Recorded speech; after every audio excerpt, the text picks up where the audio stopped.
Hello everyone, a little late on the Altar of Hope coming soon. I think it literally dropped a day or two after I made my next video about the Bounty Hunter.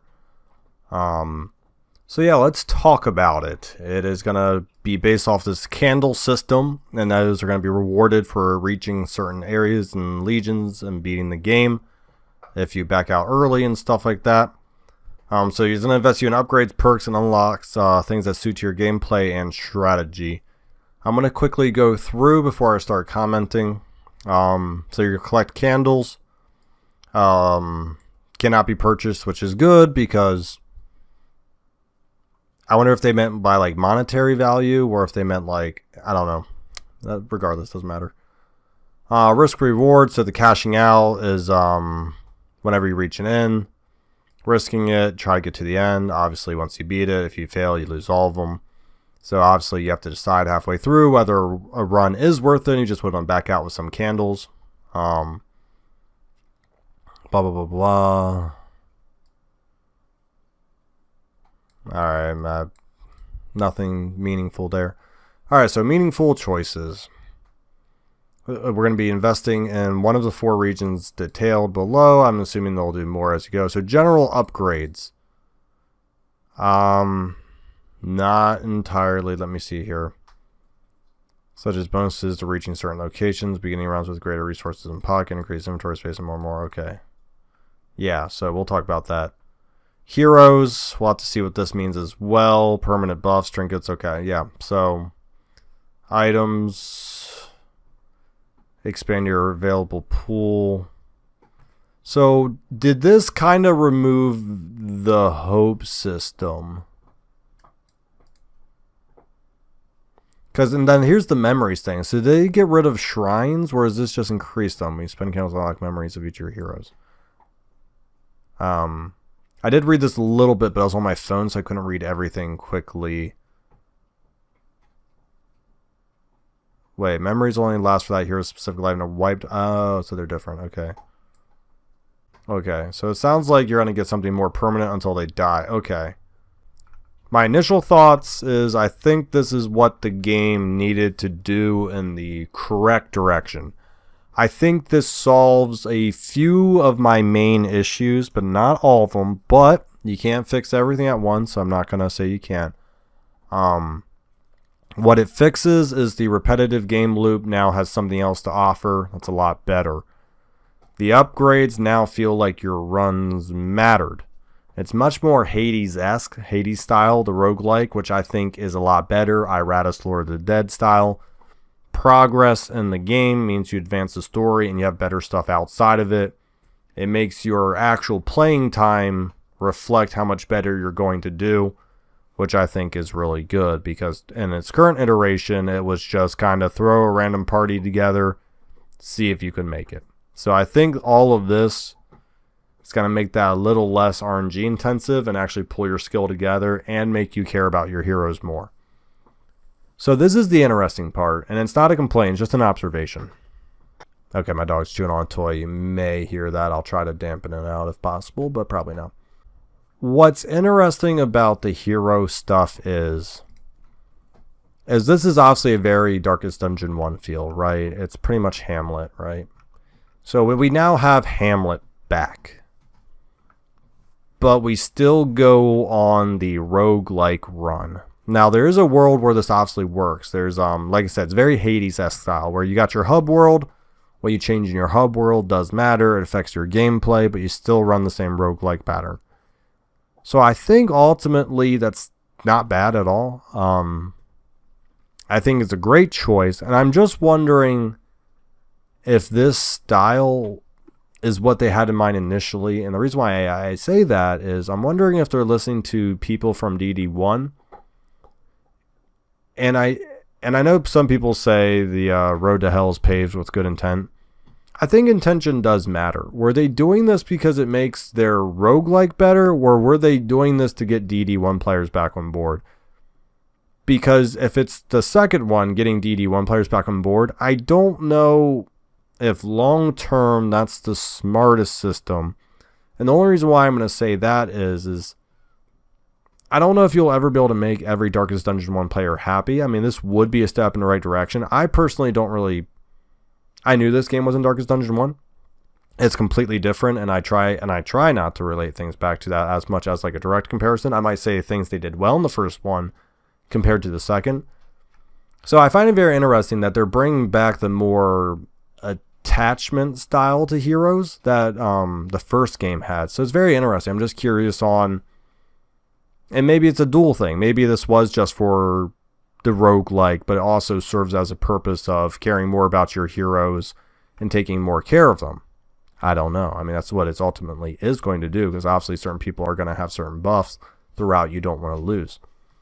So I think it's good. I definitely think this is a patch in the right direction. And I'll say it now. I was going to make a video. Yeah.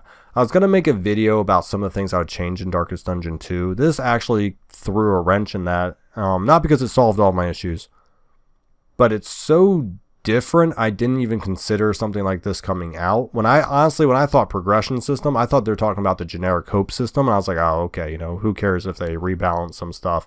I didn't know they actually meant they're going to release a Hamlet-like area right away, because I know they mentioned it in felt like kind of like a passing by comment. They're like, oh, we may bring back like a Hamlet-like place eventually. Well, it's here. So they did it much sooner than later, which I think is good, because this obviously adds so much to the core game loop that this had to be introduced now, because this is going to obviously affect balancing with heroes getting stronger, whatever the journey. I mean, this is obviously going to greatly affect every single run you do. It's going to increase hero strength, which could explain why some enemies felt really overpowered. They could now maybe finally feel like they're coming back into power. That's why I would have personally liked to have seen this earlier, because you could play around with those numbers a little more. But that's, once again, that's a side note. But yes, I think this patch is going to do a lot of things I was going to say in other roguelikes, and I don't know if this was always the original intent, because what I was going to change was shorten the playtime. I would still do that. I still think an average run's too long. But I was going to mention you should have more party roster control. You should have more control over like what paths you have and stuff. A little less RNG on your trinkets, which it looks like the working fields is going to do. So it does look like they were... like I said, I don't know if this was always part of their plan, or if they really did listen to feedback, but I really do think this is going to solve a few issues that are glaring. It's going to take a few months of gameplay to decide whether or not it affects enough or it affects too much. Who knows? I think they can stop here, though. The reason why is if you add more elements of the first game into this one, you may have just people ask, like, why the heck didn't you just take Darkest Dungeon 1.5? I think this is enough to once again replicate Hades, but not be like you should have made Darkest Dungeon 1.5. So I think this is a really good patch. I think this is where they should stop the content outside of runs, and they will obviously, and I think for the most part they're going to pop back into runs. I would like to see them, I would still like to see trinkets somewhat reversed from the last patch. I feel like they really just kind of, I don't think trinkets should have been messed with until this patch came out, because then you could decide which ones you can get stuff. I don't know. I feel like trinkets should have just been held off slightly, the rework, to see if they truly wanted to end up where they did. Same with the Oblivion's Ingress boss patch. I think they should have waited until this patch to make sure things... I just think this patch right here is going to have so much weight going forward that they really should have been balancing off of this. I mean, maybe they have been balancing the whole time. They just didn't get it out. It's very possible. I just kind of maybe question the priority of release, but I mean, things may be completely balanced when you get in there. I will be playing probably when this patch comes out. In all honesty, I didn't plan on doing it because I thought this patch was going to be hope, not an actual significant core game loop structure fix. Yeah, so I'll be interesting if they got rid of the random paths, because everywhere it's at, something about paths, I can't remember. So I'm wondering if they got rid of random hero paths, kinda. You're now going to get buffed outside of combat, which was good. And what was the other thing? Oh, the trinkets. You get to decide some trinket stuff. So I think they did actually hit a few things I was going to personally change as well. In all honesty, I'll say one more time, patch is going to be. I think it's going to be a really good. I think it's a step in the right direction. I think they can hopefully piggyback off this and do some stuff. Yeah. But yeah, hopefully the damage is a little better, the replayability is a little better, the beginning party roster construction is better. If they can just make 2 new heroes that are more backline-esque, and they just get the 3 bosses out well designed, I think they'll be at a decent spot. They'll still need to rework relationships hard, in my opinion, like hard. They may need balancing and damage, and I think they need to make the game shorter in its core game loop. I think 3.5 to 4.5 hours is too long for one core game loop. But yeah, I'm definitely going to put off my video now because I had a few ideas in there about, once again, reworking damage, reworking items, the hero pass, and I was going to have a small aspect on how to have last runs still kind of go into the next run. Well, they did it all in this patch, so kudos to them. They got ahead of me on that release. I knew they would eventually do something like that. I just didn't think it would be to this magnitude before the launch. So, well played, Red Hook. Good patch. Keep it up. Just, my only pseudo critique is just don't be tempted to make it Darkest Dungeon 1.5. I think that'll take away from the core roguelike game loop, and I still think you need to hold that together because as much roster control and personalization you still get, it's still not going to be the first game. So, like I said, just be careful of that fine edge you're walking. I think this is a great patch. I think you can still easily go down the Hades route and have a great game.